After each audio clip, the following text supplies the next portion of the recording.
Hi friends, ಸಂಭ್ರಮ ಕಿಚನ್ಗೆ ಸ್ವಾಗತ.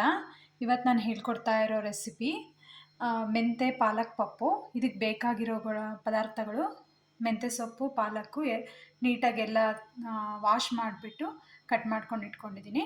ಕೊತ್ತಂಬರಿ ಸೊಪ್ಪು, ಕರಿಬೇವು ಸೊಪ್ಪು, ಟೊಮೆಟೊ, ಮೆಣಸಿನ್ಕಾಯಿ, ಅರಿಶಿನ, ಖಾರದ ಪುಡಿ, ರುಚಿಗೆ ತಕ್ಕಷ್ಟು ಉಪ್ಪು, ಹುಣಸೆ ಹಣ್ಣಿನ ರಸ. ಒಗ್ಗರಣೆಗೆ ತುಪ್ಪ, ಬೆಳ್ಳುಳ್ಳಿ, ಸಾಸಿವೆ, ಒಣಮೆಣಸಿನ್ಕಾಯಿ, ಕರಿಬೇವಿನ ಸೊಪ್ಪು. ಮೊದಲಿಗೆ ಬೇಳೆನ ಒಂದು ಪಾವಷ್ಟು ತೊಗೊಂಡಿದ್ದೀನಿ. 1 ಅವರ್ ನೆನೆಸ್ಬಿಟ್ಟು ಒಂದು 3 ವಿಷಿಲ್ ಹಾಕ್ಸಿದ್ದೀನಿ. ಆಮೇಲೆ ಇದಕ್ಕೆ ಕಟ್ ಮಾಡಿ ಇಟ್ಕೊಂಡಿರೋಂಥ ಮೆಂತ್ಯ ಸೊಪ್ಪು, ಕೊತ್ತಂಬರಿ ಸೊಪ್ಪು, ಕರಿಬೇವಿನ ಸೊಪ್ಪು, ಟೊಮೆಟೊ, ಮೆಣಸಿನ್ಕಾಯಿ, ಒಂದು ಸ್ವಲ್ಪ ಅರಿಶಿನ, ಖಾರದ ಪುಡಿ ಇದೆಲ್ಲ ಹಾಕಿಬಿಟ್ಟು ಒಂದು ವಿಷಿಲ್ ಹಾಕ್ಸ್ಬೇಕು. ಈ ಥರ ಒಂದು ವಿಷಿಲ್ ಹಾಕ್ಬಿಟ್ಟು ಒಂದು ವಿಷಿಲ್ ಹೋಗಿ ಪ್ರೆಷರ್ ಹೋದ್ಮೇಲೆ ಎಕ್ಸ್ಟ್ರಾ ಇರೋ ವಾಟರ್ನ ಬೇರೆ ಸಪ್ರೇಟ್ ಬೌಲ್ಗೆ ತೊಗೊಂಡು ಇದನ್ನು ಮಸಿಯೋಕೆ ಇದಿರುತ್ತಲ್ಲ ಅದರಲ್ಲಿ ಚೆನ್ನಾಗಿ ಮಸ್ಕೋಬೇಕು. ಇದನ್ನು ಚೆನ್ನಾಗಿ ಮಸ್ಕೊಂಡ್ಮೇಲೆ ಒಂದು ಸ್ವಲ್ಪ ಕಟ್ಟಿಂದ ನೀರು, ರುಚಿಗೆ ತಕ್ಕಷ್ಟು ಉಪ್ಪು,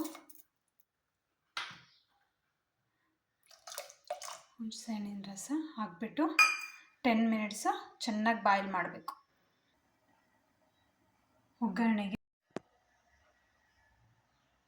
ತುಪ್ಪ ಬಿಸಿ ಆದಮೇಲೆ ಸಾಸಿವೆ,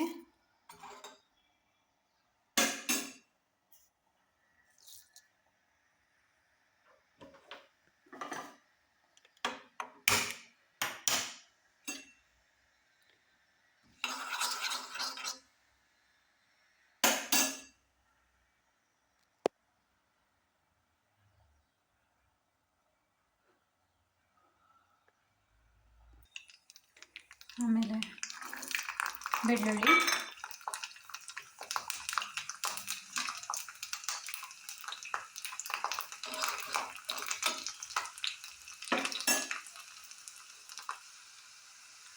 ಫ್ರೈ ಆದಮೇಲೆ ಕರಿಬೇವಿನ ಸೊಪ್ಪು, ಒಣಮೆಣಸಿನ್ಕಾಯಿ.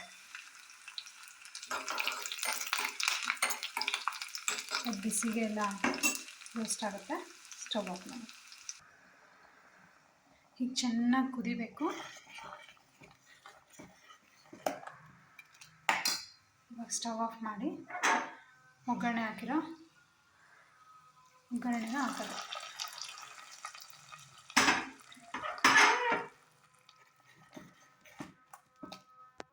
ರುಚಿಯಾದ ಮೆಂತೆ ಪಾಲಕ್ ಪಪ್ಪು ರೆಡಿಯಾಗಿದೆ. ಇದನ್ನು ಮುದ್ದೆ ಜೊತೆ, ಅನ್ನದ ಜೊತೆ ತುಂಬ ಚೆನ್ನಾಗಿರುತ್ತೆ. Thank you friends. ಈ ರೆಸಿಪಿ ನಿಮಗಿಷ್ಟ ಟ್ರೈ ಮಾಡಿ. ನಿಮಗಿಷ್ಟ ಆದರೆ ಲೈಕ್ ಮಾಡಿ, ಸಬ್ಸ್ಕ್ರೈಬ್ ಮಾಡಿ. ಇನ್ನೊಂದು ರೆಸಿಪಿಯೊಂದಿಗೆ ಭೇಟಿಯಾಗೋಣ.